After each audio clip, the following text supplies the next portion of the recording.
Good morning, everyone. Good morning, Morning. everyone. We're learning Mishnah is Kesubos, Perek Gimel, Chapter 3, Mishnah Ches, Mishnah 8. Now, before we start this Mishnah, there's two things we have to mention. Number one, we have been discussing until now that the Einus or the Mafata, the one who violates the young woman, the one who seduces her, pays a knas of 50 shkalim. And that is referred to in the Mishnah as knas, the fine. There is also another separate halach in the Torah that says that a father has the ability to sell his daughter as a Jewish maidservant. He has the power to do that. It is within his jurisdiction to do that.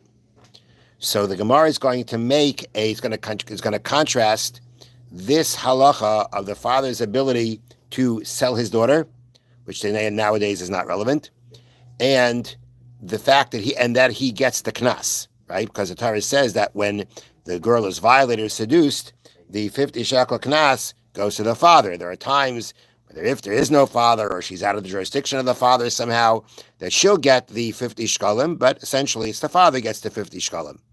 And so the Mishnah is going to contrast this law of the father's ability to sell to the receiving of knas, to the payment of knas. And the Mishnah reads, Kol makom sheyesh mecher ein knas. Wherever there is selling, meaning wherever the father has the ability to sell his daughter, ein knas. In that situation, there is no payment of the fine if his daughter is going to be either violated or seduced. And wherever there is knas, meaning wherever there will be the payment to the father for the seduction or the violation of his daughter, wherever there is knas, ein mecher. In that situation, there will not be the ability for the father to sell her. So the introductory statement of the Mishnah is, where you have one, you don't have the other. Where you have the father's ability to sell, he does not get the payment. There is no payment to him of knas. If there is a payment for him of knas, then there is no right to sell. And now the Mishnah explains. Katana, a minor, means a girl under the age of bas mitzvah, the age of 12 years old. Yesh lamecher, she can be sold. The father has the power to sell her. That is the power the father can sell his daughter who is a katana, who is a minor.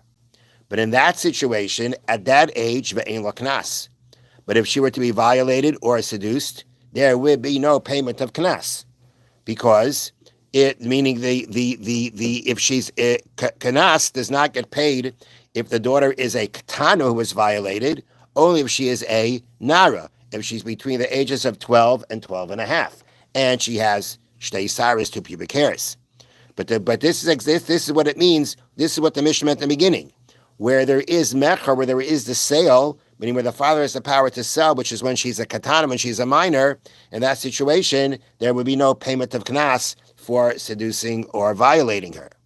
Nara, a girl who is a nara, she's reached the age of 12, between the age of 12 and 12 and a half. Yesh la knas, there is the payment of knas. There is the payment if she's violated of knas. Ve'ein la mecher, but at that stage, there's no more selling. The father does not have the power to sell his daughter who is a nara. When she reaches the age of nara, the age of 12, and during that time between when she hits the age of 12, he has no right to sell her anymore. So at the point where there is a payment for her, there's a payment of knas for a violation or a seduction, there is no more power to sell. Habageris. Now, the third stage, a girl goes through 3 stages. She's a katana, she's a minor. She becomes a nara, what we call bas mitzvah.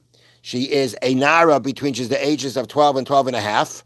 And then at 12 and a half, she's called a bogeris, which the Art Scroll translates as a full adult. At that point, Eila loy mecher v'loy knas. At that point, none of these 2 laws apply. The father cannot sell her, nor is there a payment of knas. At this age, the father again has no jurisdiction over her to sell her, and would she be violated at the age of begeris or seduced at the age of begeris, meaning at 12 from 12 and a half on, there would be no payment of knas. So the Mishnah contrasted the sale of the daughter and the payment of knas, where in certain cases when you have one, you don't have the other. And then the Mishnah talks about the case of Begeres, where at that age, none of them apply. Now, one thing that's still important to mention, which is brought down in the Bartanura, right? And that is that actually this idea that a katana the payment of kanas is not given by a katana, is act by a minor, I mean a girl under the age of 12, is actually machlekes tanoim. It's machlekes amongst the sages of the Mishnah.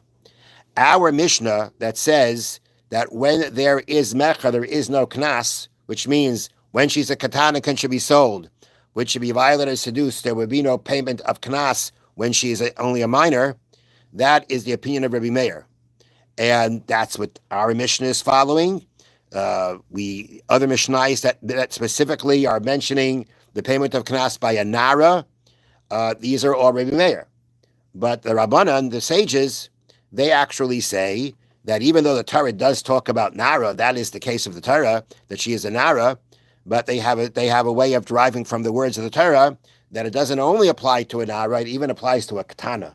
So according to them, if a katana was seduced or violated, there would be a payment of knas. Unlike our Mishnah that says if she's a katana, which is when the father could sell her, there is no payment of knas.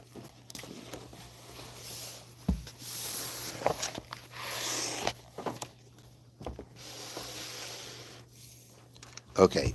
In Kabbalah, Isser Kabbalah's Rechilas, and regarding the prohibition of believing, accepting the Rechilas that you heard. And again, you heard that someone said this and that, said about you this, did this to you.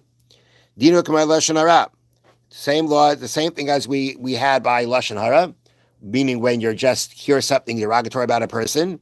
The same laws about accepting it that we have there apply here by Rechilas. Al Kain. One has to be careful not to accept rechilas from anyone, including his wife. His wife tells you, oh, you know what so-and-so did to you? And if we think about it well, we see if he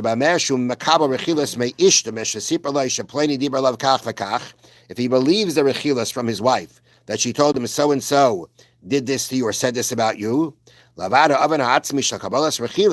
for the serious transgression of accepting, believing rechilas, by accepting it, he is going to bring upon himself lots of headaches. Because if she sees that her husband is happy to hear about what she tells him, about what other people have done to him or said to him, she's going to keep telling him more and more about these things. She makes him, she'll get him very upset about these. It'll cause strife, it'll cause quarreling, it'll cause a lot of agony. Therefore, the proper thing is for a person to say to his wife that when she tells him these things, that he doesn't want to hear about it, that way he'll save himself from the Avera, the sin of accepting Lashon Hara, and all the other things that could come out about it, unless, as mentioned before, if there is something constructive, there's some constructive purpose to hear it from her, that's a different ballgame. But we're just talking about basically she's telling him the gossip in the sense of what others said about him or did to him, that is something that he should stop her from doing. Have a wonderful day and a wonderful Shabbos. Thank you, Rabbi.